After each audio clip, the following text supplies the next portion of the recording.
back everyone to another Final Fantasy Origin build, this time for Dark Knight. This build is focusing around buffing up and punishing bosses during their downtime with powerful, devastating attacks capable of one-shotting them straight away. It is also very powerful and self-sustaining, just exploring and going through maps, but does require some timing skills as badly timed attacks can easily cost your life. It is relatively easy to play and offers a good amount of customization if you'd like to make it play as you prefer. Just gotta meet a few requirements. Our weapon of choice is the axe. It is probably the most powerful melee weapon because of its charged attacks, allowing some big damage.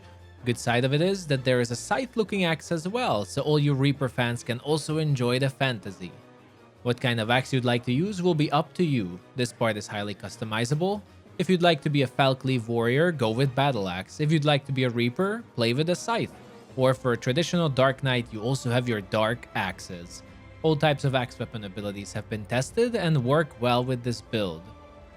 First part of this build's requirements are the affinities. Let's talk about the simple one first.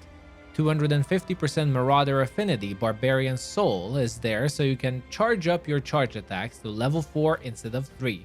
Charged attacks are ridiculous in Final Fantasy Origin, and another level makes them even better. Additionally, Marauder also increases your charge attack break damage. The second affinity requirement is the 400% Dark Knight, and there's a few things to talk about here to make sure we understand all of its benefits. Dark Knight is a special job that gives you various benefits when near death, or you are low health, and 400% Dark Knight affinity enables all near-death effects on you constantly, meaning all your job passives, gear and near-death passives, and your Soul Eater Mastery are active even on maximum health. Soul Eater is your job ability, allowing you to sacrifice your own health to increase your damage. This sacrifice gets greater the greater damaging ability you perform. While this ability is enabled, your MP is also gradually drained, similarly to Paladin's Holy Fang. On the other hand, Soul Eater Mastery reduces the MP cost of it to 0 while you are near death. Meaning with 400% affinity, you can just enable it as an aura for free, giving you a constant damage buff. Quick bonus note about Soul Eater is that while it is enabled, you cannot kill yourself. No matter how much damage you do, you will never kill yourself, so you don't have to worry about that part. So that is the first part for this Dark Knight build, and we got affinities down. You are now able to charge your attacks up to level 4, and you can enable Soul Eater anytime for damage increasing aura. Naturally, the first problem that comes at this point is maintaining your health, as you're constantly draining it with attacks. And that's our second part of this build, the command abilities we'll use. There are 2 command abilities I consider a must, with 2 others that help you increase your damage. Reinforce from Swordsman speeds up all casting and charge attacks to twice as fast, meaning now you can charge up your attacks to level 4, just in time to punish bosses before they can attack. And Blood Weapon from Marauder heals you back based on your damage dealt, completely negating the health cost of Soul Eater as long as you have Blood Weapon on you. Your optional command abilities I would use are Mighty Strikes and Summon Tachi. Summon Tachi is a 30% damage dealt and damage taken boost, a high risk, high reward command ability, but allows you to deal massive damage if you're carefully timing your attacks. Mighty Strikes empowers your attack type and makes enemies weak against it, giving you all weakness damage bonuses depending on your affinities. But this is also at least a good 30% damage increase.